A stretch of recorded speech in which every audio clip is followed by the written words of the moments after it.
Day 11, and I did a later meditation today, a little later than usual. It got dark earlier than usual, so I have to use my flashlight. So let's get this creepy video going. It looks creepy, but that's all the lighting I have. Apologize for that. It's gonna be like a club. I wish I could what's it called? Beatbox. We'll do a fake party. So today, pretty cool day, and I wanted to talk about one thing that I have been wanting to talk about ever since I started this journey. And this is not the video that I said I would make on expectations. I want to make a specific, very juicy video on that. But what I want to talk about today is the another tendency that I have, which is about always worrying about not meeting your expectation, and that happens to me with family, friends, women that I'm dating, clients, the work that I do, videos that I make, always feeling like it wasn't good enough, it wasn't that great, I could have done it better. And the reason why I want to talk about this is because a lot of us go through that in different areas of life. For you, it might be with relationships, it might be at work, it might be with yourself, that you feel like you always disappoint yourself. Maybe you're one of those people, kind of like me, that maybe you set up goals all the time, but you never get to them, you never achieve them, you always kind of label it as giving up along the way, or you feel like you don't. Yeah, there's many ways I could go with that, but you know what I mean. And people have asked me how I've healed that. And first of all, I haven't healed it to completion. It's not like it happens all the time, but there's things that have helped me along the way as tools. One of them is to realize that there's no one ever, ever in history that has never been criticized, or whose work or whose mission in the world hasn't been questioned, criticized, whatever.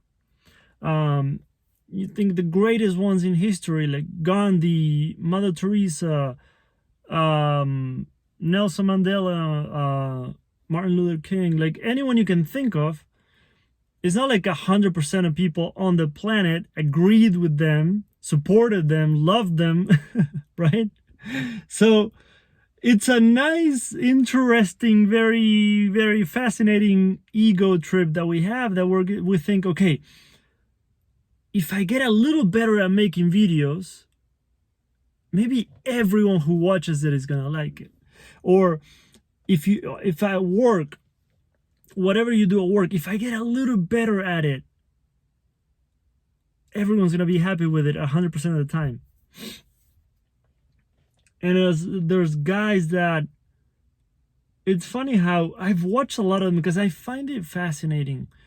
Sometimes the advice that people give on YouTube about dating and relationships and all that, and it's like,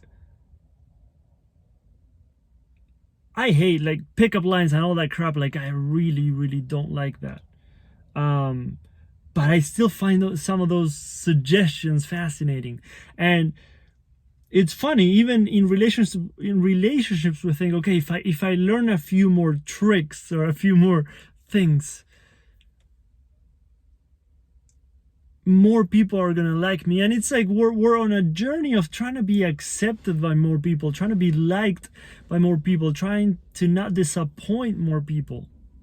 And sometimes I need to like ground myself and realize, like, okay, remember that thing that you sometimes say to your clients and people, that there's never been anyone in history that has never disappointed at least one person in the planet, right?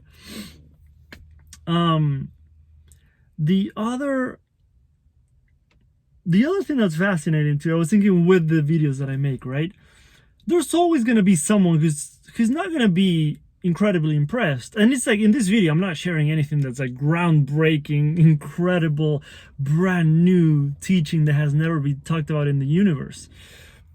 But there's going to be people that, no matter, you can like bring Jesus back, you can bring the Buddha, like sit him in front of the Buddha and have them ask a question, and the Buddha or Jesus or whoever you want to imagine and whoever you believe in, whatever you believe in, give them the most incredible answer that has ever been spoken, and that person's gonna be like, yeah, I've heard that before. Right? It's like, it's just impossible to please everyone. Impossible. So it's funny that we even try. Like, I find it funny, very funny, that I even try to please you 100% of the time. It's literally impossible. Impossible. And then the other thing that has helped me was to, whenever I feel that way, and I go from a spectrum of being like incredibly confident and incredibly what's the opposite, or what's another word? I'm trying crap, it's not coming to me right now, but you know what I mean. Like doubting myself, and you know what I mean. And whenever that self-doubt comes up, so the reason why I say that is that people that have told me that because of my videos, they think I'm very confident 100% of the time, and that's not the way it is at all. And whenever that part of me comes up that I criticize myself, I judge myself, I feel that sense of like, I'm not good enough, that wasn't good, I don't have what it takes. That's just an invitation. That's that part of you. We have so many parts of our personality, right? We have many parts of ourselves. When that specific part of you decides to come up to the surface, decides to come out and show you how it truly feels, that's just an opportunity to love that part of yourself.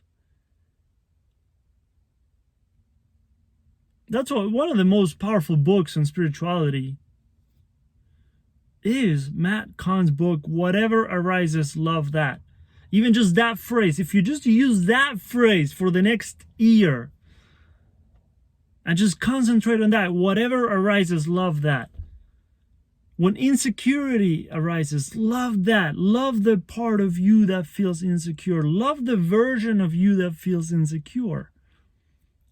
Because that's what it's asking for. That's why it's coming up to the surface, because it's never been loved by anyone, including yourself, before. And if it comes up 17 times a day for the next 17 and a half years, it's because it's been very rejected, suppressed, ignored for so many years, so much time, that it needs time to